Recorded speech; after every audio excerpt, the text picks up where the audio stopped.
नमस्कार, आ जाइए। ये आदित्य जैन साहब हैं।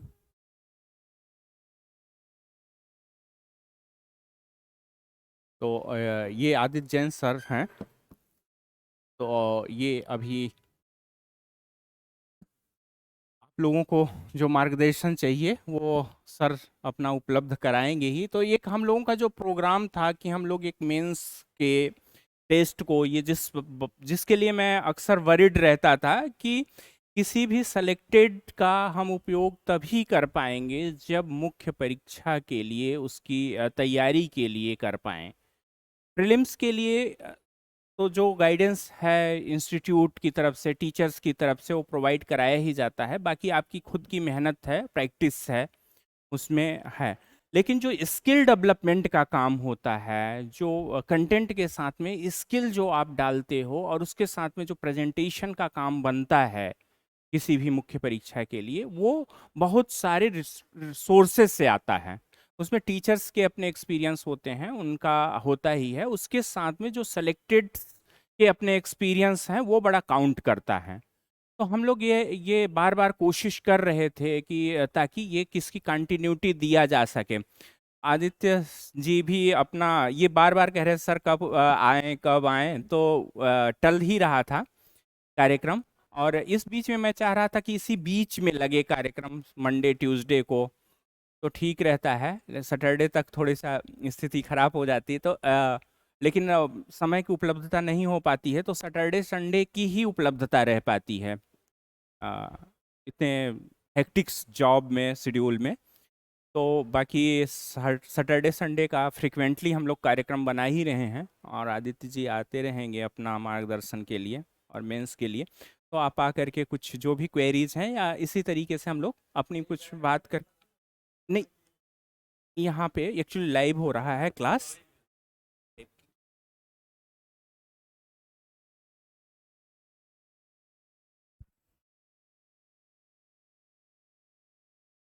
ठीक है। हाँ, मेरा मेरा नाम आदित्य जैन है। मैं अभी सीहोर में डिप्टी कलेक्टर हूँ। मैं 2014 पीएससी, टाइम हो गया है क्योंकि अब तो 21 पीएससी चल रही है, 20 चल रही है। तो मुझे तो टाइम बहुत हो गया है। पैटर्न भी शायद मैंने सुना है कि चेंज हो गया, कि हमारे टाइम पे जो मेंस का पैटर्न होता था वो थोड़ा सा चेंज हो गया है। अभी कुछ बच्चे मेरे पास सीहोर में आए थे तो उन्होंने बताया कि सर पहले 15 नंबर वाला क्वेश्चन होता था, वो शायद 11 नंबर का हो गया है। तो 6 वाला होता था वो शायद 5 का हो गया है, और 3 वाला एज इट इज़ है मेंस में। ऐसे तो उन्होंने बताया कि कुछ कुछ चेंज हो गया है। तो ठीक है, अपन एक जनरल बात कर लेंगे, क्योंकि मैं इतना अपडेटेड तो नहीं हूँ नए पैटर्न से, क्योंकि मैंने 14 में दिया था। तो पहले तो अगर हम इधर आ जाओ, ठीक है। पहले तो अगर आप लोग के कोई क्वेरीज हो तो आप वो मेरे से पूछे, तो मुझे एक माइंड सेट पता पड़ेगा कि आप लोग का माइंड सेट क्या है तैयारी का। तो अगर कोई अगर कुछ पूछना चाहे कि आप लोग का माइंड सेट क्या है, अपन मेंस ओरिएंटेड बात करें ना सर। मेंस ओरिएंटेड, क्योंकि प्रीलिम्स का तो कोचिंग में, अभियान में मैंने अच्छा दे रहे हैं गाइडेंस सभी को, और प्रीलिम्स थोड़ा अनफॉर्चुनेट भी रहता है एमपी का। तो मेंस में मैं थोड़ा जानना चाह रहा था बच्चों से कि आप लोग का माइंड सेट क्या है, तैयारी कैसे कर रहे हो आप लोग। पेपर तो अभी 6 ही होते हैं, है ना। 6 पेपर जो पहले होते थे, 6 पेपर हो रहे हैं, और सिलेबस भी लगभग लगभग सेम है। जो मुझे अभी किसी ने भेजा था तो मैंने उसको गो थ्रू किया था। तो जो मेरे टाइम पे था लगभग लगभग 90% वही सिलेबस है। तो मैं एक बार जानना चाह रहा था कि जैसे अगर कोई बताएं बच्चे कि आप लोग कैसे, माइंडसेट कैसा है, आप मेंस की तैयारी कर कैसे रहे हैं थोड़ा। हाँ, अपन ये हम क्वेश्चन आप लिखते हो। अच्छा, तो मतलब जो यहाँ से क्वेश्चन मिलते हो उसको प्रॉपर आंसर राइटिंग आप कर रहे हैं, और कोचिंग से सर उसको चेक करके मार्किंग उसकी हो रही है, कहना है।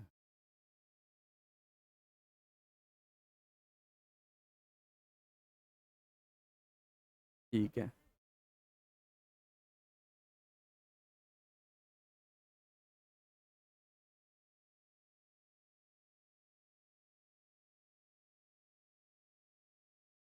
हाँ, तो बस मैं यही जानना चाह रहा था कि आप लोग थोड़ा सा इस ट्रैक पे हैं कि नहीं, कि एग्जाम का मूल मंत्र क्या होता है।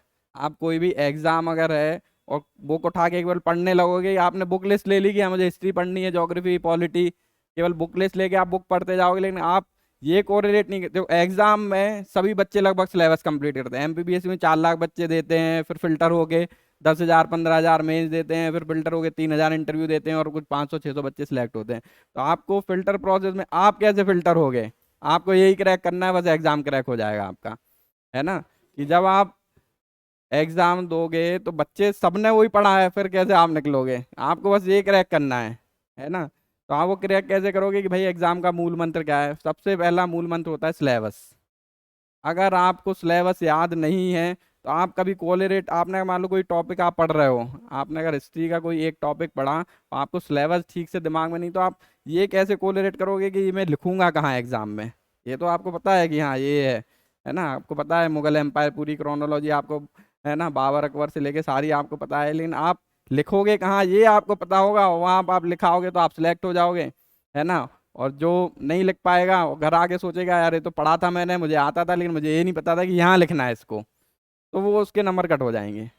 तो आपको सबसे पहले सिलेबस, आप स्टार्टिंग में जब तैयारी शुरू करते हो ना, 5 6 दिन सिलेबस ही सिलेबस देखो। आपको ये नहीं देखना कहाँ से पढ़ना क्या, आप सिलेबस को देखो कि क्या क्या है ना। जब मेरे टाइम जो सिलेबस था, मुझे आज भी याद है कि हिस्ट्री में सबसे ऊपर लिखे थे 6 टॉपिक, है ना, वर्ल्ड हिस्ट्री के, है ना, फ्रांसीसी क्रांति और ये अपना इंग्लिश रेवोल्यूशन और ऐसे करके 6 टॉपिक थे। फिर उसके बाद एंशिएंट मिडाइवल के टॉपिक, फिर मॉडर्न के टॉपिक, फिर दूसरे पार्ट में ज्योग्राफी थी, ज्योग्राफी वर्ल्ड के कुछ टॉपिक थे, फिर ऐसे।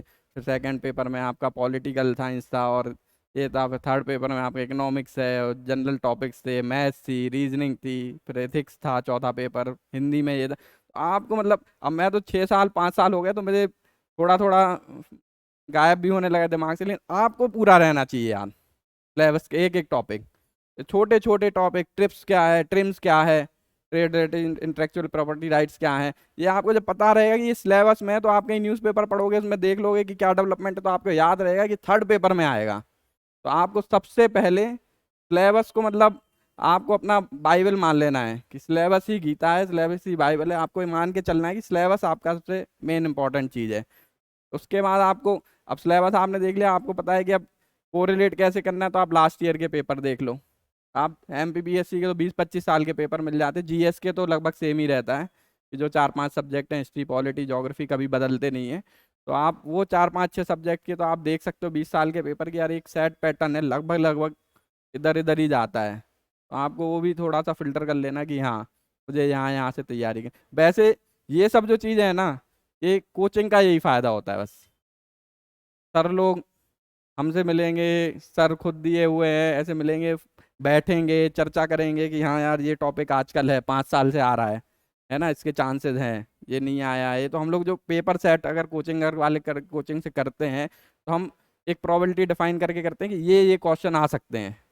तो वो आपको, जो आप घर पे 4 घंटे 5 घंटे मेहनत करोगे कि यार लास्ट ईयर के पेपर तो वो सब रेडी मटेरियल आपको कोचिंग वगैरह से मिल जाता है। कोचिंग से आप प्रोवाइड कराएंगे सर, है ना, कि आपको ये फिल्टर करके कि प्रोबेबिलिटी की क्या क्या आ सकता है, किन टॉपिक से आ सकता है, तो वो लेंगे।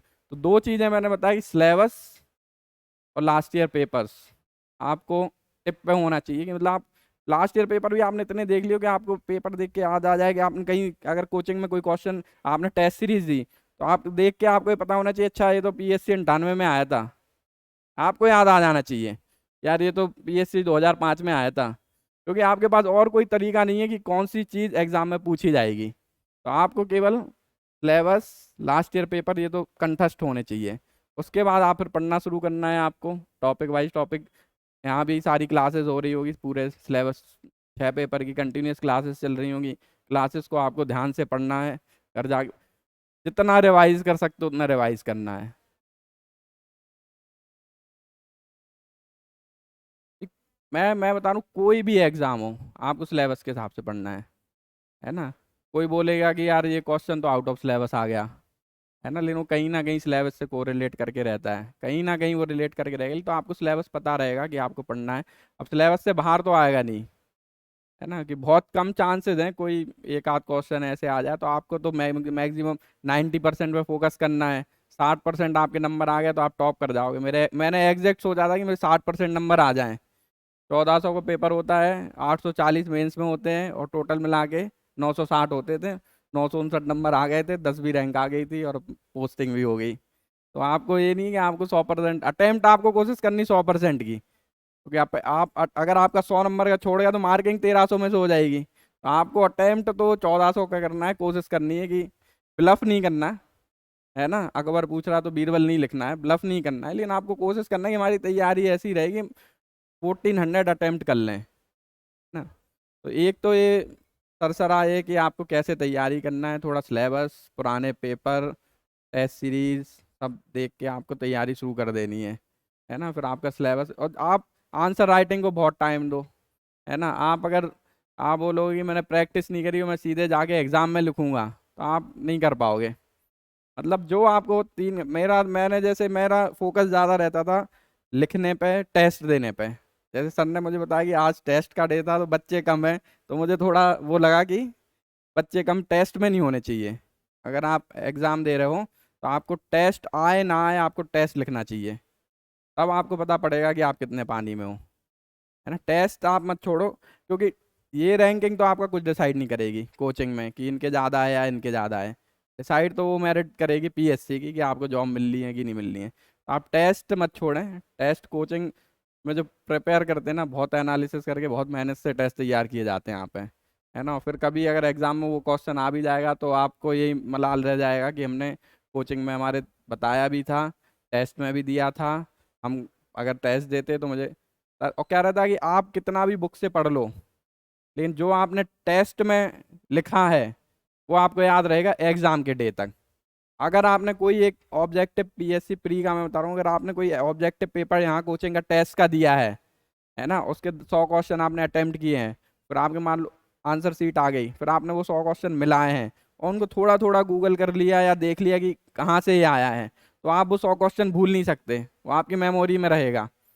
आप ऐसे भूल जाओगे कि मैं तुरंत पूछ लूंगा कि इस क्वेश्चन का क्या था, तो आप भूल जाओगे, लेकिन आपको याद रहेगा कि मैं ऑप्शन दूंगा, और आप अगर एमपीपीएससी में वो आ गया तो आपको आपके कहीं ना कहीं सबकॉन्शियस माइंड में रहेगा, वो सही टिकट टिक करोगे उसको। तो आपको टेस्ट तो देने हैं सबसे ज़्यादा से ज़्यादा, जितना आप पढ़ रहे हो टेस्ट पोर्शन आप उतना कवर करते जाओ, है ना।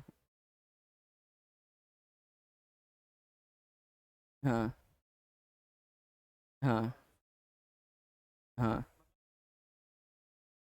हाँ हाँ। देखो एमपीपीएससी का ऐसा है, एमपीपीएससी में आपको पेशेंस रखना पड़ेगा, नेगेटिव होने की ज़रूरत नहीं है ना। कहीं किसी ने ये तो बोल नहीं दिया कि बोर्ड बंद हो गया, है ना। बोर्ड तो चालू है ना, एमपीपीएससी आयोग चालू है ना, वो कराएगा एग्ज़ाम, है ना। वो एग्ज़ाम, मेरा जो एग्ज़ाम था ना, मैंने 14 दिसंबर में फॉर्म भरा पीएससी का, 15 में मैंने प्रीलिम्स दी, 16 में मैंने मेंस दिया, फिर उन्होंने बोला अब इंटरव्यू होगा, फिर बोला नहीं होगा, फिर जाके वो नवंबर 16 में इंटरव्यू हुआ, है ना। फिर वो सितंबर 16 में इंटरव्यू हुआ, नवंबर में रिजल्ट, मतलब मेरे एग्जाम में 3.5 साल लग गए। तो वो तो पैटर्न है, वो तो आप जब आए आए हो पीएससी में तभी आपको पता है ना। लकीली कभी एक साल में हो जाता है, लेकिन होगा एग्जाम। लेकिन आप, ये है ना कि आप तैयार कितने हो। आप जब बोलोगे कि आप अगर ये सोच लोगे कि जब एग्जाम का नोटिफिकेशन आ जाएगा अब मैं तैयारी करूंगा, तो आप उन बच्चों से कॉम्पीट कैसे करोगे जो बेचारे 2 साल से तैयारी कर रहे हैं, है ना। तो आप नेगेटिव तो होना नहीं है, मतलब आप अगर गवर्नमेंट सेक्टर की तैयारी कर रहे हो तो आप नेगेटिव ना हो।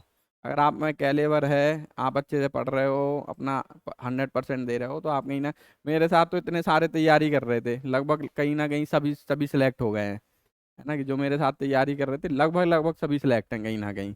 एमपी कैडर में भी बहुत सारे हैं, राजस्थान में हैं, है ना, बहुत जगह हैं। तो आप ये नेगेटिव तो आप बिल्कुल ना हो जाए कि एग्ज़ाम नहीं होगा या कुछ, तो सोचना ही नहीं है।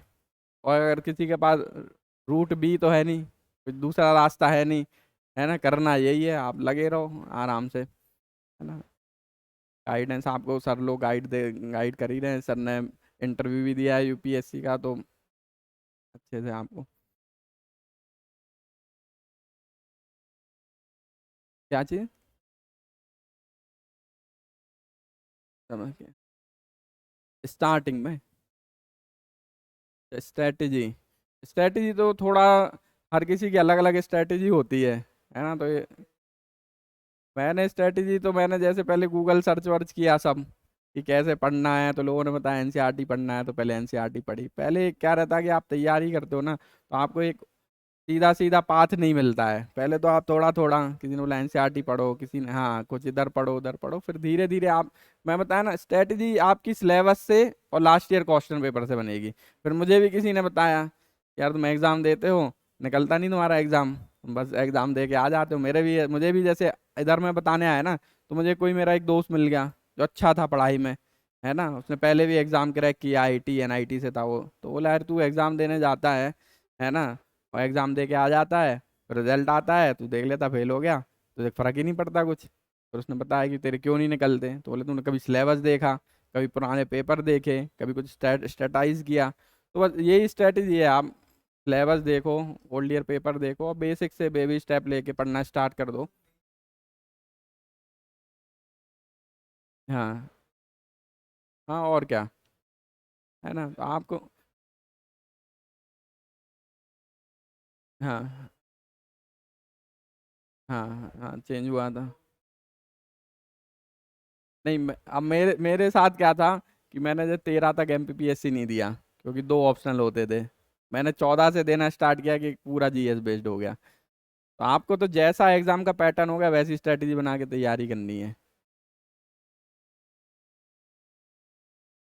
नवीनता मतलब, अगर एक आधा आप क्वेश्चन बताओगे तो मैं बताऊंगा कि नवीनता के जैसे क्या ऐड हो गया नए सिलेबस में। हाँ देखो, हाँ वही मैं बता रहा था, चलो स्किप हो गई। हाँ कि आप एग्जाम में जो मैंने बताया था आपका 400 का अटेम्प्ट होना चाहिए, ये 1400 का अटेम्प्ट होना चाहिए, तो 1400 का अटेम्प्ट कैसे करोगे, ये भी तो एक आपकी स्ट्रेटेजी होनी चाहिए, है ना। तो आप, वो स्ट्रेटेजी आपकी कैसे बनेगी जब आप यहाँ के टेस्ट सीरीज दोगे, है ना। जब आप यहाँ की टेस्ट सीरीज दोगे, टेस्ट तो सर उसी पैटर्न पे बनते होंगे, है ना।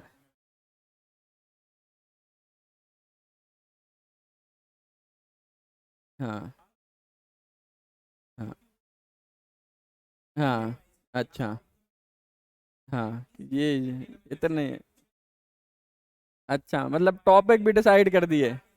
अच्छा, हाँ हाँ हाँ, अच्छा अच्छा 300 नंबर का जो जैसे पेपर है तो डिसाइड कर दिया कि 10 यूनिट में। अच्छा, तो नंबर ऑफ क्वेश्चन तो लेकिन उतने ही है ना अपना, सप्लीमेंट। हाँ हाँ, आगे, हाँ हाँ हाँ हाँ हाँ हाँ हाँ हाँ। नहीं पहले क्या होता था हम लोगों के टाइम पे, कि ऐसा हो जाता था कि पूरे सिलेबस में से एक टॉपिक टॉपिक पे 180 नंबर का पूछ लिया, बाकी से 120 पूछा, तो अब कहने का मतलब ऐसा कर दिया कि हर टॉपिक से बराबर नंबर का पूछेंगे, इक्वल कर दिया। तो आपको, आप ये आपके साथ बस आपको फिर स्ट्रेटेजी में ये रखना है कि मुझे हर टॉपिक को बराबर कवर करना है ना। जैसे हम लोग का कुछ रहता था कि यार इस टॉपिक से पूछते ही नहीं है, कभी नहीं पूछा, अभी भी नहीं पूछेगा, तो छोड़ देते थे, तो आपको वो भी कवर करना है ना। आपको यूनिट में, एक यूनिट 10 यूनिट है तो 10 यूनिट पूरी कवर करनी है आपको, है ना। बाकी, हाँ हाँ हाँ, नहीं बेनिफिट है ना, कुछ लोगों को ड्रॉबैक भी है, कुछ को बेनिफिट है ना। जैसे मेरे टाइम पे जो मैथ्स में मैं अच्छा था, तो 50 नंबर की मैथ्स आई थी, अब 30 की आएगी। मेरे टाइम पे जब वो मैथ्स आता है एप्टीट्यूड रीजनिंग थर्ड पेपर में, तो मुझे बेनिफिट था क्योंकि 50 नंबर का आया, है ना, 50 में मैंने 50 ले लिए, अब 30 का आएगा, तो वो तो बेनिफिट, और वो तो छोड़ दो यार, बेनिफिट तो एक ही है कि एग्जाम पास करना है ना। अब आपके पास ये कुछ एक्सक्यूजेस नहीं है कि ये अच्छा था या वो अच्छा था, सबके लिए एक जैसा है ना। जितने बच्चे मेंस देंगे सभी के लिए एक जैसा है, कोई ऐसा नहीं है कि किसी के लिए अलग है, सबके लिए एक जैसा है। आपको सबको बराबर तैयारी करनी है, और जो अच्छी तैयारी करेगा, मेहनत से पढ़ेगा, वो सिलेक्ट हो जाएगा, है ना। तो आपको ये सब, ये तो इतना सोचना ही नहीं है नेगेटिव यार, कि पैटर्न चेंज हो गया, यूनिट्स बन गई या सब बेकार की बातें हैं। आपको तो ये है कि सिलेक्ट होना है मुझे, है ना। तो अब जो पैटर्न हो गया उस पैटर्न में पढ़ेंगे, सब हर कोई स्ट्रेटाइज करेगा।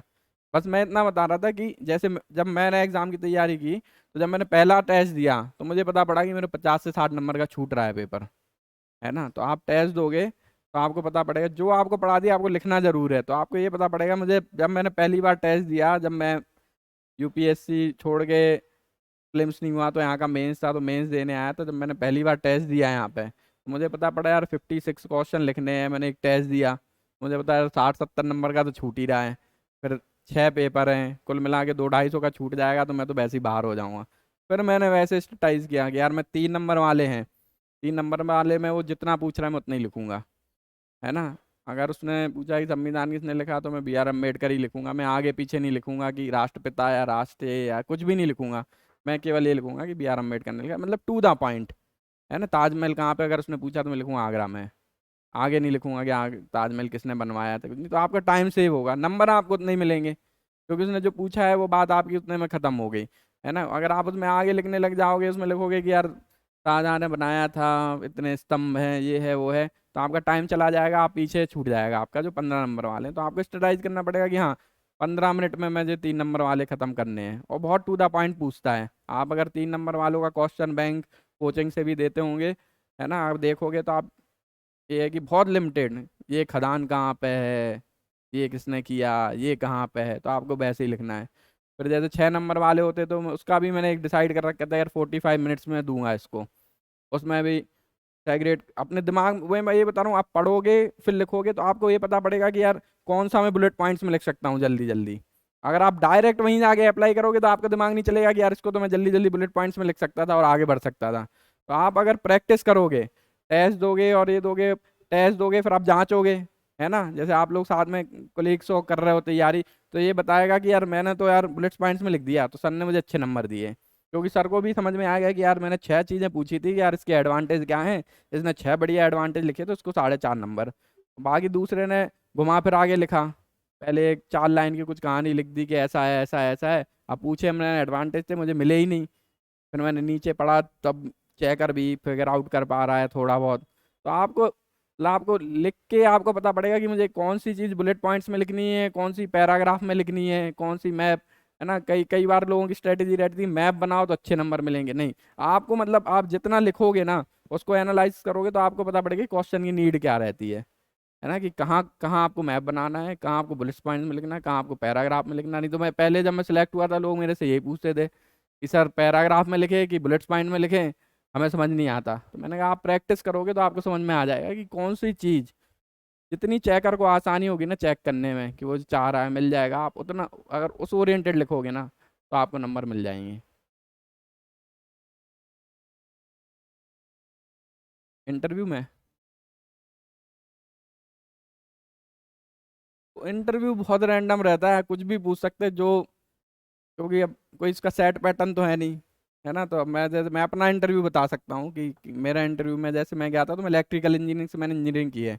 तो मेरा सबसे पहले इंटरव्यू था, तो जब तक मेरी वो टैफ फॉर्म ही नहीं पहुंचा वहाँ तक, और मैं पहले कमरे में पहुंच गया, मुझे उनने बोल दिया। तो उनने मेरे से पूछा कि आपने क्या किया, तो मैं बताया कि मैंने इंजीनियरिंग किया है, इलेक्ट्रिकल इंजीनियरिंग। तो उनने मेरे से इलेक्ट्रिकल इंजीनियरिंग से रिलेटेड ही पूछा 10 मिनट, पीएन जंक्शन क्या होता है, डायोड क्या होता है, मॉसफेट क्या होता है, ये क्या होता है, वो क्या होता है, इलेक्ट्रिक करंट क्या होता है, सब पूछा उनने 10 मिनट तक। फिर उनने मेरे जनरल क्वेश्चन पूछे, उस टाइम जो योजना चल रही थी, जैसे जो योजना है ना मेक इन इंडिया वगैरह, और जो भी उस टाइम स्टार्टअप इंडिया चल रही थी ये सब, तो इसके बारे में पूछा उनने कि यार स्टार्टअप इंडिया क्या है, तो उसके बारे में बताया। उन्होंने पूछा कि आप अगर कोई पंचर वाला है तो उसको भी मिल सकता है क्या इसमें, तो मैंने हाँ सर अगर वो कुछ डेवलप करता है, उसमें जो रिक्वायरमेंट थी कि हाँ 50 लोगों को रोजगार मिलना चाहिए, तो मैंने अगर वो कुछ ऐसा डेवलप करता है तो फिर उसको भी मिल जाएगा। तो बोले कैसे करेगा वो डेवलप, तो फिर मैंने यही ओला वाला कंसेप्ट बताया कि अगर वो किसी ऐप में फिगर आउट कर ले, मतलब उसको लोकेशन फिक्स कर दे कि हाँ यहाँ गैराज है, यहाँ पे पंचर की दुकान है, यहाँ पे ये है ना। और जिसको भी ज़रूरत लगे तो जैसा हम ओला में कैब बुक करते हैं वो अपना सर्विस ले ले, और जो भी उसमें कमीशन वगैरह रहता है वो उनका आदान प्रदान कर ले, तो वो कर सकता है। तो फिर वो उस पर खुश हो गए थे कि यार हाँ अच्छा इसका थोड़ा दिमाग चलता है। फिर उन्होंने बहुत सारे रैपिड फायर पूछना शुरू किए, है ना, वायरस का फुल फॉर्म क्या होता है ना, पैन का क्या होता है, ये 5-6 क्वेश्चन ये पूछे। तो फिर मैंने वायरस का बता दिया, मैं इलेक्ट्रिकल इंजीनियर था, सीएस वाले आए होंगे कुछ, उन्होंने नहीं बताया तो वो खुश हो गए, है ना, कि यार इसको भी पता है, इलेक्ट्रिकल इंजीनियर है। तो उसके बाद फिर उनने और 2-4 क्वेश्चन पूछे कि क्यों बनना चाहते हो ये वो, और फिर एंड हो गया था। तो ठीक ठाक नंबर मिले मुझे, 125 मिले थे 175 में से। ठीक थे, हमारे टाइम पे हाईएस्ट 140 थे। आप कॉन्फिडेंट रहो इंटरव्यू में, ब्लफ मत करो, जेन्युइन रहो। जो आपके दिमाग में उस टाइम सही आए वो सही बताओ। ब्लफ मत करना कभी इंटरव्यू में। ये ऐसे मतलब आप घुमाने के लिए उसको सोच के मैं उनको घुमाऊं, कुछ ब्लफ करके बता दूं नहीं पता, और फिर उनको घुम बताऊं बताऊं, फिर उनको लगे यार ये ब्लफ करता है, क्लियर नहीं है इसका माइंडसेट। आप ब्लफ मत करो, नहीं आता तो नहीं आता, मना कर दो। जहाँ मुझे नहीं आता था तो बोल दिया था कि नहीं नहीं आता। कुछ चीज़ें जो आप नहीं, ऐसी चीज़ें आ जाती हैं, मैं जैन हूँ तो जैनिस पे आ गया तो मैंने बोल दिया कि सर मैं बहुत लिमिटेड जैन हूँ, मैं बाय सरनेम जैन हूँ। जो हमारे मूल हैं वो मैं फॉलो करता हूँ, लेकिन मैं लिटरेचर आप अगर पूछोगे जैन लिटरेचर जैन आगम तो मैं नहीं बता पाऊंगा। तो आप पहले क्लियर कर दो, है ना, कि कुछ चीज़ें अगर आपसे ऐसे पूछे तो आपको नहीं पता, आप नहीं पढ़ा, अपन ने टाइम नहीं मिला, तो आप बता दो कि नहीं आता मुझे ये चीज़। हाँ, तो आगे इंटरव्यू अच्छा रहता है। इंटरव्यू, तो इंटरव्यू का पोर्शन आपका तब काम का है जब आप मेंस में अच्छा करो। इंटरव्यू से आपकी रैंक डिसाइड हो जाएगी। आपने मेंस अच्छा किया तो आपका सिलेक्शन पक्का है ना। अगर आपने मेंस अच्छा किया तो एटलीस्ट आपका सिलेक्शन पक्का है, इंटरव्यू आपका थोड़ा रैंक इंप्रूव करेगा, है ना। लेकिन आपका मेंस बिगड़ गया तो आप इंटरव्यू में 140-50 भी ले आओगे ना, तो आप मेरिट में नहीं आ पाओगे। आप ये कोशिश करना है आपको कि आप मेंस की अच्छी तैयार, क्योंकि 1575 में से 1400 तो मेंस के ही हैं, है ना। मतलब 90%, 86-87% तो पोर्शन मेंस के ही है, और 10-12-13% आपका इंटरव्यू का है। तो आपको सबसे ज़्यादा मेंस की तैयारी करनी है। आपको वैसे सब गाइडेंस देंगे। एक बेनिफिट अच्छा रहता है कोचिंग का कि आपको सब गाइडेंस देंगे सर लोग, आपको फॉलो करना है ईमानदारी से कि हाँ, टेस्ट अगर रखा है सर ने तो आपको टेस्ट देने आना है, सर ने क्लास रखी है तो आपको बराबर क्लास अटेंड करनी है। तो आपको मतलब एक एक अच्छा है कि गाइडेंस मिल रहा है। अच्छा।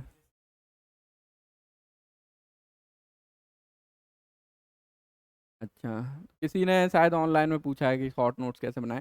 तो मैंने ये बताया कि आप जब नोट्स बनाओ ना तो आपको नोट्स में छपाई नहीं करनी है कि आपने नोट्स बनाया, आपने इस किताब में से उतार के कॉपी में लिख लिया। आप ये नोट्स की स्ट्रेटेजी मैं तो नहीं काम की, क्योंकि फिर मैं बुक से ना पढ़ के उससे पढ़ूंगा पढ़ूंगा आप शॉर्ट नोट्स मतलब आप उसको कितना शॉर्ट में करते जा रहे हो। जैसे अगर पॉलिटी की बात करें एग्जाम्पल, तो जैसे मैंने लक्ष्मीकांत बुक थी, तो आप लक्ष्मीकांत बुक अगर आप देखो तो बुक में हर चैप्टर के बाद एक पेज खाली है, ऊपर खाली है, साइड में खाली है। आपको जो नोट्स बनाने हैं वही बनाने हैं, कि आप जब रिवीजन करने एग्जाम के एक दिन पहले जाओ। नोट्स का मतलब ये है कि अगर आप एग्जाम के एक दिन पहले उन नोट्स से पूरा सिलेबस आप रिवाइज कर ले रहे हो तो नोट्स का मतलब है कुछ बनाने का। नहीं तो आप गट्ठा बनाते जाओगे, इतना नोट्स का गट्ठा बन जाएगा, कोई मतलब नहीं निकलेगा आपका, क्योंकि आप रिवाइज नहीं कर पाओगे। और इतनी मेमोरी शार्प कम लोगों की होती है कि बिना रिवाइज करके आप एग्जाम में लिखाओ, है ना। तो मैं नोट्स जितने शॉर्ट की, मतलब जो चीज़ पता है तो वो मुझे पढ़नी ही नहीं है दोबारा, है ना, कि ये तो मेरे माइंड में सेट ही हो गई है ना। कि प्रेसिडेंट का इम्पीचमेंट है तो मेरे दिमाग में सेट है, ये कोई भुला ही नहीं सकता, क्योंकि मैंने जब पढ़ा था तब मैंने इतने अच्छे से पढ़ लिया था, 4 बार लिख भी लिया था,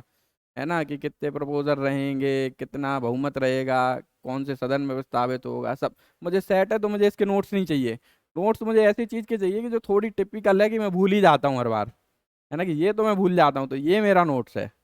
लेकिन है ना, तो आपको बता दूं, जो आप भूल जाते हो किताब में ऊपर नोट कर लो, लाल पेन से नोट कर लो, हरे पेन से नोट कर लो, अपनी थोड़ा बना लो कि लाल वाला मैं ज़्यादा भूलता हूँ, हरा वाला कम भूलता हूँ, है ना। तो आप ऐसे तो नोट्स तब आपका मतलब है।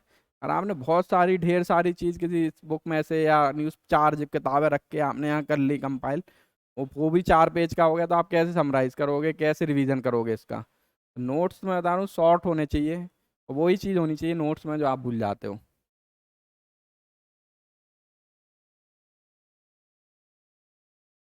भाषा शैली सबसे आसान।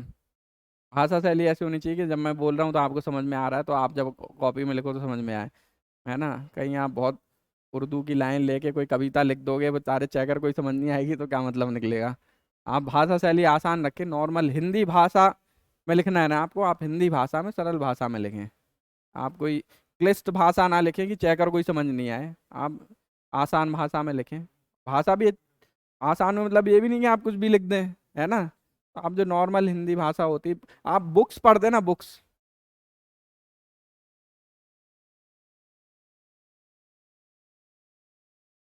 हाँ।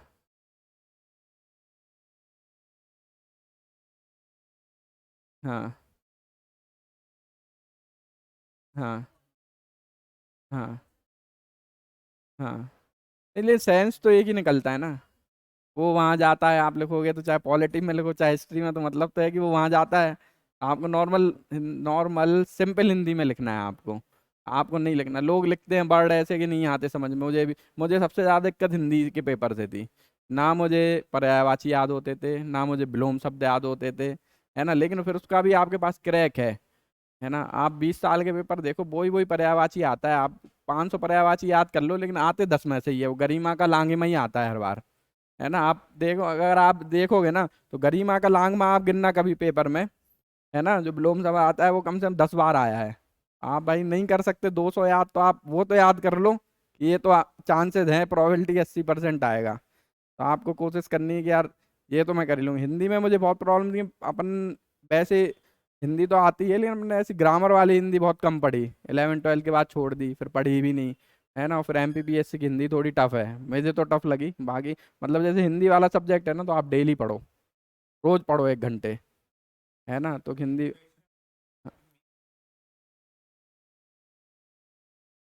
आप तो पूरे एग्जाम की तैयारी करो।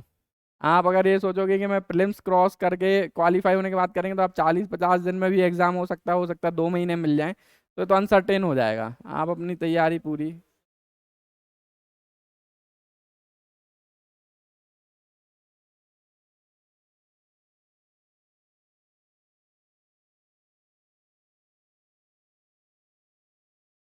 हाँ,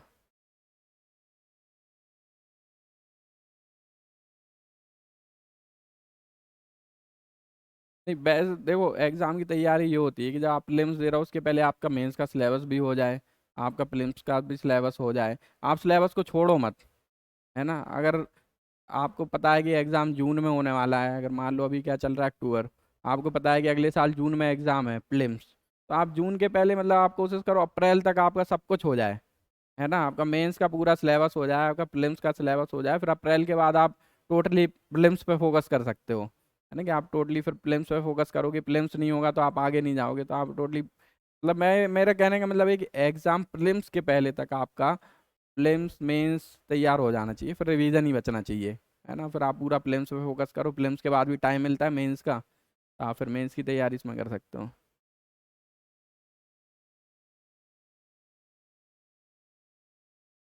MPPSC की, ये तो मतलब अब इसमें तो मैं क्या बोलूँ कि कब से तैयारी करें।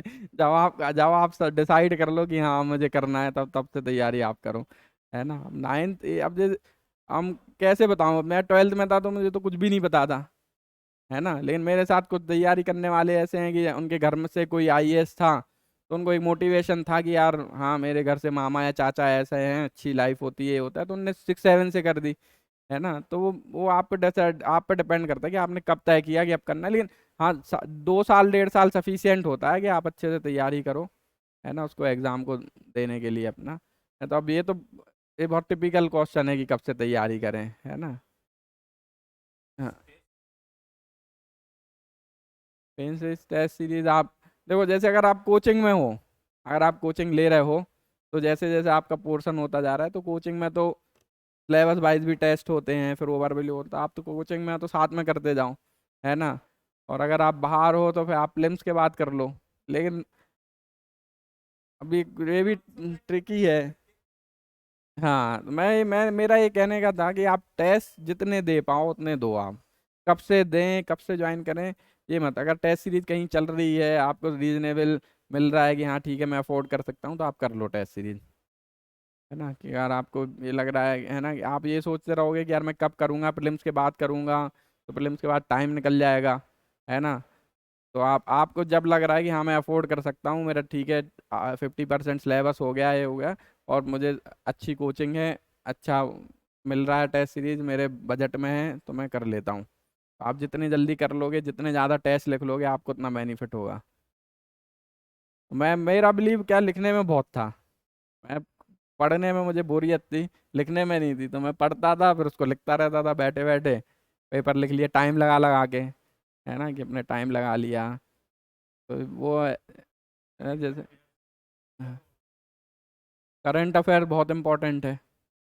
करंट अफेयर को आप करंट के जैसे ही फॉलो करना है कि आपको डेली न्यूज़पेपर पढ़ना है। अब बहुत सारी चीज़ें ऐसे हो गई कि रेडीमेड मटेरियल बहुत आने लगा है ना, तो आपकी अगर पेपर पढ़ने की हैबिट नहीं है तो आपको कोचिंग का है मटेरियल कंपाइल करके देते हैं, आप उसको पढ़ सकते हैं, न्यूज़पेपर से पढ़ें। लेकिन रिपीटेशन नहीं करना है आपको कि आप चार जगह से एक ही करंट पढ़ रहे, नहीं करना आपको, फिर आपका टाइम वेस्ट जाएगा। करंट तो करंट है, वो चेंज नहीं होगा। आपने न्यूज़पेपर से पढ़ा, कोचिंग से पढ़ा, तो न्यूज़पेपर और कोचिंग में ये रहेगा थोड़ा अंतर कि बस न्यूज़पेपर में आपने पढ़ा है, कोचिंग में आपको एनालाइज करके देंगे कि अच्छा हाँ ये डेवलपमेंट हुआ है तो ये यहाँ यहाँ काम आ सकता है, ये इससे रिलेटेड है, ये इससे रिलेटेड। क्योंकि जब हम नए तैयारी करते तो हम रिलेट नहीं कर पाते चीज़ें, तो आपको सर लोग भी बताएंगे, मैं भी आऊँगा तो बताऊँगा कि हाँ ये यार आप यहाँ लिख सकते हैं, है ना, कि ये डेवलपमेंट आप यहाँ लिख सकते हैं।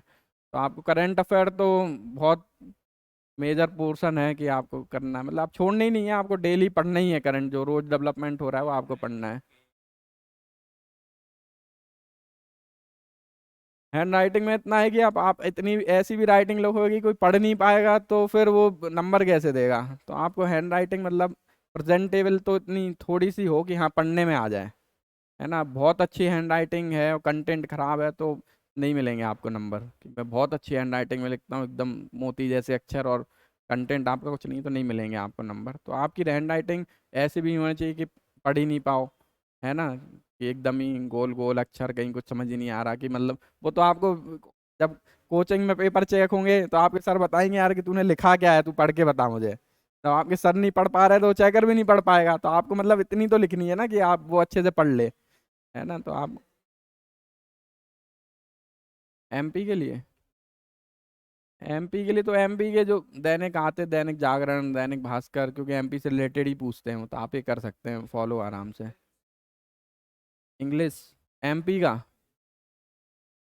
एमपी का तो इंग्लिश पेपर, हिंदू अच्छा है पेपर, आप हिंदू पढ़ना चाहें पढ़ सकते हैं। लेकिन एमपी में क्या फैक्चुअल ज़्यादा पूछते हैं पीएससी में, मैंने ऐसा देखा। तो आप हिंदी में देखो, हम हिंदी भाषी हैं, तो आपको इतना, आप में अगर आप इंग्लिश मीडियम से हैं तो आप में इतना वो होना चाहिए कि मैं हिंदी में पढ़ के इंग्लिश में लिख लूँगा, है ना। इंग्लिश में पढ़ के हिंदी नहीं कर पाए, बात अलग है। लेकिन मैं हिंदी में पढ़ूंगा। जैसे न्यूज़पेपर पढ़ा मैंने, आज हेडलाइन पढ़ ली कि हाँ 2021 T20 वर्ल्ड कप स्टार्ट होने में, तो मैं इंग्लिश में लिख लूँ इसको, है ना। तो आप हिंदी न्यूज़पेपर दैनिक भास्कर से पढ़ लें, फैक्चुअल रहता है, कोई आपको लैंग्वेज का इतना इशू नहीं आएगा उसमें। अगर आप इंग्लिश मीडियम से दे रहे हो तो आप हिंदी में, अगर आपने दैनिक भास्कर पढ़ लिया तो मुझे लगता नहीं कि आप अगर इंग्लिश मीडियम से एग्जाम दे रहे हो तो आप उसको कन्वर्ट करके लिख नहीं पाओ भाषा में, है ना। क्योंकि हम धीरे धीरे धीरे आपकी हैबिट हो जाती है कि यार हिंदी में पढ़ा है तो हाँ अपने आप आता है दिमाग। है, तो पेपर यार देखो क्या रहता है कि न्यूज़ तो सेम ही रहती है लगभग। हाँ हाँ, तो आप जिसमें कंफर्टेबल हो ना, आप वो पेपर पढ़ो। मैं तो कोई रिकमेंड नहीं करूँगा। मैं बोल रहा हूँ जिसमें आप कंफर्टेबल हो, मैं केवल न्यूज़पेपर के लिए नहीं बोल रहा हूँ, है ना। जिस चीज़ में आप कंफर्टेबल नहीं हो ना, आप वो पढ़ोगे तो आप कर नहीं पाओगे। जिस चीज़ में आप कंफर्टेबल हो ना, आप वही करो, है ना। जैसे पॉलिटी है ना, चार किताबें हैं, डीडी बसु भी है, लक्ष्मीकांत भी है, और दो तीन किताब। लेकिन आप कंफर्टेबल किसमें, जैसे हम लोग तैयारी कर रहे थे तो 80% लक्ष्मीकांत पढ़ते थे, लेकिन कुछ डीडी बसु भी पढ़ते थे कि बोलते थे कि मुझे लक्ष्मीकांत सही नहीं लगता, उसका पैटर्न सही नहीं लगता, समझ में नहीं आता। तो वो डीडी बसु में कंफर्टेबल है, चीज़ एक ही है ना। जो ये बताएगा कि इम्पीचमेंट और प्रेसिडेंट क्या है वही डीडी बसु बताएगा, वही तीसरी किताब बताएगा। लेकिन मुझे इसका फ्रेमिंग अच्छी लगती थी लक्ष्मीकांत की, तो मैं लक्ष्मीकांत पढ़ता था।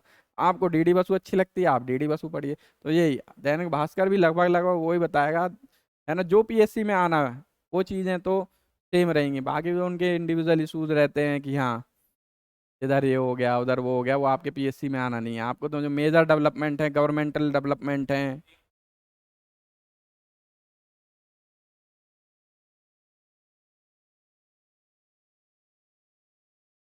हाँ, पहले तो आप मतलब क्वेश्चन में जो नीड है बिल्कुल, है ना, आप उससे भटकिए मत, है ना। जैसे अब हमने क्या बहुत सारा पढ़ा रहता है, तो अब वो क्वेश्चन में क्या पूछ रहा है यार आपको उतना ही लिखना है। आप अगर उसमें देखो, और जब वो जो व्यक्ति चेक कर रहा है ना, तो उसने क्वेश्चन में जो पूछा, है ना, तो अगर उसको शुरू की 5 लाइन में अच्छा मिलेगा, है ना, समय वो वर्ड लिमिट भी आपकी 50 कर दी, है ना। तो 50 में अगर आपने वो चीज़ें लिख दी तो आपको अच्छे नंबर मिल जाएंगे, है ना। जैसे कोई अगर क्वेश्चन आप उठा लें, अगर मान लो उसने पूछ लिया प्रेसिडेंट के पावर पूछ लिया आपसे, है ना। अगर पेपर में आया कि अब कितने नंबर में आया ये आपको, अगर 5 नंबर में आया, है ना, प्रेसिडेंट, है ना, तो अगर आपने लक्ष्मीकांत पढ़ी होगी तो उसमें 7 तरह की पावर दिए हैं पॉइंट्स बना के। लेजिस्लेटिव पावर अलग दिए हैं, एग्जीक्यूटिव अलग दिए हैं, पार्डनिंग पावर अलग दिए हैं। तो आप ऐसे करोगे तो 7 प्रकार के पावर हैं। तो आप 5 नंबर में, है ना, आप एग्जीक्यूटिव पावर लिखो, एक लाइन में डिफाइन कर दो, है ना, जो उसका मेजर पोर्शन है एग्जीक्यूटिव में, है ना, कि वो स्टेट हेड होता है ये वो, है ना। फिर आप लेजिस्लेटिव लिखो तो कि उसमें लिख दो कि हाँ सभी जितने बिल रहते हैं वो वहाँ जाएंगे, है ना, उनके ऑथेंटिकेशन के लिए, है ना। फिर आप पार्डनिंग पावर लिखो तो पार्डनिंग में 2-3 प्रकार की उनके रहते हैं, वो लिख दो। तो मैं बता रहा हूँ कि आप स्पेसिफिक, उसने क्या पूछा है, पावर ऑफ प्रेसिडेंट, आपको बुलेट पॉइंट आपको मतलब क्लियर रहना चाहिए, हाँ एग्जीक्यूटिव, लेजिस्लेटिव, पार्डनिंग। फिर आपको सोचना नहीं है कि आप एग्जाम में बैठ के सोच रहे हो कि क्या पावर है। आपको मतलब आपने पढ़ा था लक्ष्मीकांत में, हाँ, ये फ्रेमिंग थी, तो लगभग आप अगर वो फ्रेमिंग भी लिख दोगे तो आपको अच्छे नंबर मिल जाएंगे। लेकिन आप घुमाओगे, पहले लिखोगे, है ना, कि प्रेसिडेंट इस आर्टिकल में है, फिर प्रेसिडेंट के बारे में 4 चीज़ें लिख दोगे, महामहिम बोला जाता है, फिर ऐसा होता है, फिर वैसा होता है, घर मिलता है, गाड़ी मिलती है, वहाँ बस मिसगाइड हो जाओगे। पावर क्या है, पावर पूछे ना कितने प्रकार के पावर होते हैं, हाँ पावर लिखिए, एग्जीक्यूटिव, लेजिस्लेटिव, पार्डनिंग, आप सीधे टू द पॉइंट। तो आपको भी क्लियर रहेगा, चेकर को भी क्लियर रहेगा, और समय की बचत हो जाएगी आपकी, है ना। तो जब आप पढ़ोगे लक्ष्मीकांत में, जब जब आपका चैप्टर पूरा हो जाता ना, तो आप खुद क्वेश्चन फ्रेम करके, है ना, कि इम्पीचमेंट प्रेसिडेंट क्या है आपने लिख लिया, है ना, उसको आप 3 तरीके से लिखो, है ना। 3 नंबर में आए तो क्या लिख सकते हो आप, सबसे अच्छा पॉइंट क्या है, 5 नंबर में कौन से 5 अच्छे हैं, और 15 नंबर में आ जाए तो क्या अच्छा है। मतलब आप अगर आपने ये भी आपने सीख लिया ना थोड़ा, कि मैं उसी क्वेश्चन को 3, 5, 15 में कैसे लिख सकता हूँ, तो आप क्रैक कर लोगे।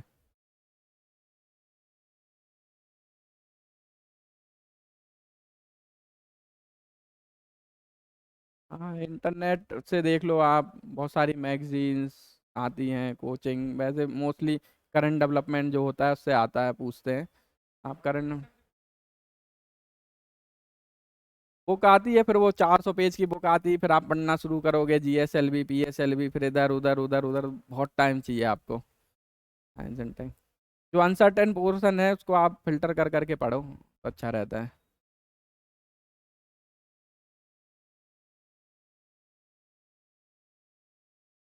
बाकी साइंस टैग जैसे रहता है कि कोचिंगों में, तो कोचिंग में कराते होंगे सर बढ़िया, आप उतना पोर्शन पढ़ लेंगे तो हो जाएगा आपका।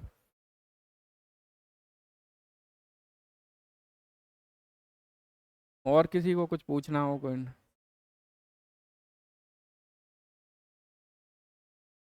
हाँ,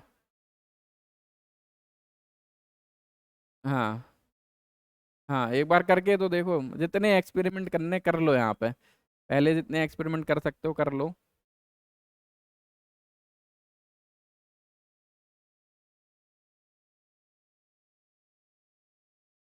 अभी तो दिया होगा ना सबने, प्रीलिम्स हुआ था अभी कुछ दिन पहले। अभी नहीं दिया इस क्लास में से किसी ने नहीं दिया? दिया है। अभी मेंस की चालू कर दी तैयारी आप लोगों ने?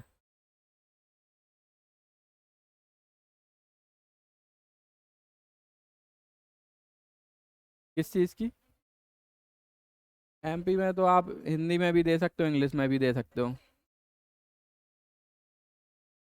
हाँ, हाँ, तो दे सकते हो। कोई कोई कंपलसरी नहीं है। वो पहले आपसे पूछते ही नहीं कि आप इंग्लिश मीडियम में। अब ये है कि जैसे वो आपसे हिंदी में पूछ रहा है, आप इंग्लिश में बोल रहे हो, तो थोड़ा अच्छा नहीं रहता है। अगर वो आपसे हिंदी में पूछ रहा है, आप हिंदी में कंफर्टेबल हो, तो आप बता दो हिंदी में, है ना। अगर वो इंग्लिश में पूछ रहे हैं आप, हाँ, कोई नहीं, कोई मैंडेटरी नहीं, कहीं नहीं लिखा, कहीं नहीं लिखा।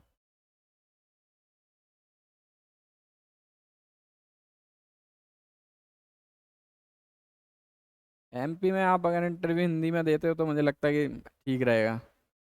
मोस्टली हिंदी में ही पूछते हैं वो, इसलिए।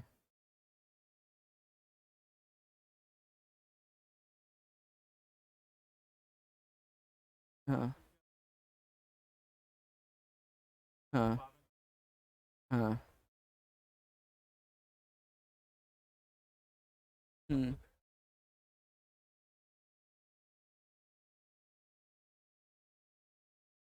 हाँ हाँ हाँ हाँ हाँ हाँ। ये तो है कि कंटेंट तो इतना, व्हाट्सअप कंटेंट इतना हो गया कि बहुत ज़्यादा। हाँ हाँ हाँ हाँ हाँ। आप मतलब जो, हाँ, जेन्युइन और आपके आपके लिए जो ठीक है आप उससे ही करें, है ना आप। और मैंने ये देखा, कंटेंट ढूंढने में आप ज़्यादा टाइम वेस्ट ना करें। अगर आपने एक चीज़ सोच ली है कि हाँ यार मैं इस चीज़ से पढ़ूंगा, तो आप उस पर स्टिक रहिए, है ना। अब अगर आपने, आपको किसी ने बोल दिया कि वो बैंकिंग कोचिंग से 5 क्वेश्चन फंस गए थे, तो हो सकता है आप जिस बुक से पढ़ रहे हो उससे भी वो 5 आए, लेकिन आपको नहीं पता कि वो कहाँ है 5, है ना। तो आप ये किसी के कहने में नहीं जाएं, आप अपना खुद डिसाइड कर लें कि मुझे कौन सी चीज़ कहाँ से पढ़नी। आप पढ़ रहे हो तो आपको रहना चाहिए कि हाँ अब ये मेरे दिमाग में है, तो आप उस चीज़ से पढ़ो, है ना। आप ये मत सोचो कि ये बैंकिंग कंटेंट की तो हाँ बाढ़ आ गई, ये तो मैं मानता हूँ कि कंटेंट बहुत है, तो आप मिसगाइड मत हो कि आप स्टिक रहो अपनी एक उस पर।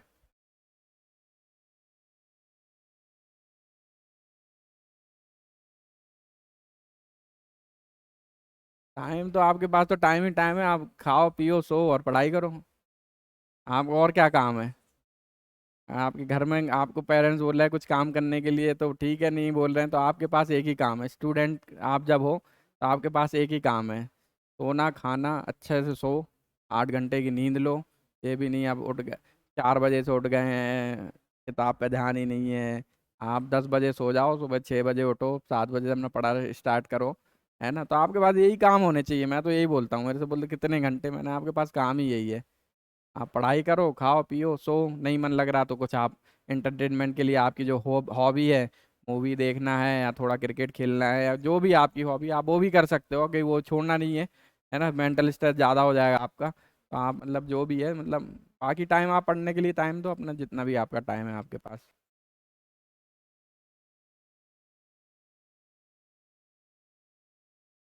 जैसा कंफर्टेबल हो आप। हाँ, कि जैसे, है ना। अब ऐसा नहीं होना चाहिए आपने एक पूरा पढ़ डाला, दूसरा पढ़ रहे हो तो पहला वाला साफ हो गया, तो उसका रिवीजन करते जाओ, आप जितना पढ़ते जाओ उसको रिवीजन करते जाओ, जैसा सही लगे कि एक साथ। सबकी अलग अलग हैबिट होती है ना। किसी ने बुक ली है तो सब जल्दी जल्दी पढ़ पढ़ के वो खत्म कर देता है, किसी की रहती 2 चैप्टर पढ़ लिए, फिर ज्योग्राफी पढ़ लिया, फिर थोड़ा करंट पढ़ लिया, है ना। तो अपनी अपनी स्ट्रैटेजी है, जैसा कंफर्टेबल आप हो। मतलब गोल तो यही है कि आपको सिलेबस कंप्लीट करना है ना। तो आप जैसा पढ़ना चाहो। वैसे जब फर्स्ट टाइम पढ़ते तो कंटिन्यूशन में पढ़ लेना चाहिए। फर्स्ट टाइम पढ़ रहा हो तो कंटिन्यूशन में, कंटिन्यूशन टूट जाएगा तो फिर जब दोबारा पढ़ोगे तो वो पुराना वाला पहले पढ़ना पड़ेगा, है ना। तो आप अगर कंटिन्यूस में पॉलिटी पढ़ रहे हो तो आप 15 दिन का बना लो टारगेट, यहाँ इसको कर लेंगे अपन। तो कंटिन्यूशन में एक पहली बार जब पढ़ रहा हो तो मैं सजेस्ट करूँगा कि आप कंटिन्यूशन में पढ़ें, है ना, कि कंटिन्यू पढ़ते पढ़ते जाएँ तो आपका कंप्लीट हो जाए। हाँ, फिर आपको थोड़ा शुरू से तो देखना पड़ेगा, या फिर आप चैप्टर पढ़ोगे तो फिर जब जब पीछे का रेफरेंस आएगा तो पलटा के देखना पड़ेगा, फिर हाँ कि कहाँ था क्या था, तो टाइम वेस्ट होगा। तो आप एक बार तो पढ़ लो। हाँ हाँ, फिर समझे। कोई जो आपको इजी जो लगे वो पढ़ लो पहले, जो इजी लगे पहले। हाँ, कि डिमोरलाइज ना हो कि नहीं बन रहा, नहीं याद रह रहा, तो जो इजी रहे वो पढ़ लो पहले, जो आपको इजी लगता हो। याद हो सकता है कई बार ऐसे होते हैं अपन उस बैकग्राउंड के होते हैं, किसी ने जैसे हिस्ट्री से बीए एमए किया है तो हिस्ट्री से स्टार्ट कर दे, तो उसको कॉन्फिडेंस आएगा कि यार इस हिस्ट्री मैंने अच्छा कर लिया, है ना। आप जो सब्जेक्ट आपको सही लगे, मतलब पढ़ना तो पूरा है, आगे पीछे कभी ये कभी वो पढ़ना आपको पूरा है, तो आप डिसाइड करें कि आपको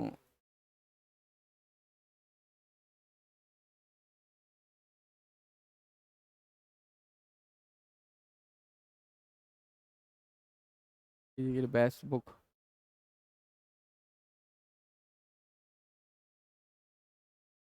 हाँ, एमपीजी के आप, वैसे आप जहाँ से तैयारी कर रहे हैं ना, आप वहाँ का फॉलो करो एमपीजी के। सब जगह एक जैसा है। आप किसी मार्केट से, जब मैं बताऊँ मेरे टाइम पे इतनी सारी बुक आती थी, कहीं चंचल, समसमाई की, फिर पुणेकर, और फिर और भी इतनी सारी बुक आती थी। जब हम लोग, मैं जाता था राजवाड़ा में, इंदौर में था, तो देखता था करंट की वो ऐसी दुकान के आगे करंट के ही लगे रहते थे सारे, है ना। चंचल भी है, समसमाई की भी है, और दो चार, है ना, मूमल वूमल है, पता नहीं कितने ब्रांड। है ना, आप खोल के देखोगे ना तो 40 पन्ने सेम है ना। तो आप तो जहाँ से फॉलो कर रहे हो, एम पी जी के करंट का ना, एम पी जी के। हाँ, तो ये हमने भी ये बुक बनाई है एम पी जी के की, ये भी अच्छी है। तो हमारे गाइडेंस में ही बनी है, आप लोग बढ़िया फॉलो कर सकते हो। है ना, मैं क्या थोड़ा आउटडेटेड हो गया, तो मैं नहीं बता पाऊंगा कि अब कौन सी बुक चल रही है क्या है ना। लेकिन ये मेरे मार्गदर्शन में बनी है, मेरे और भी दो चार सिलेक्टेड जो हैं। आप अच्छा से फॉलो करें इसको। भाषा का मैंने बताया ना, आप सरल, अगर हिंदी मीडियम से तो सरल हिंदी में, इंग्लिश मीडियम से मैं है तो सरल इंग्लिश में, नॉर्मल इंग्लिश में आप लिखें भाषा।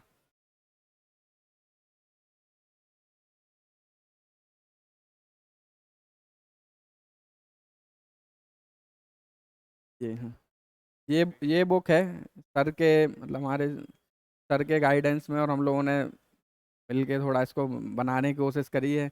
आप लोग फॉलो कर सकते हो इसको।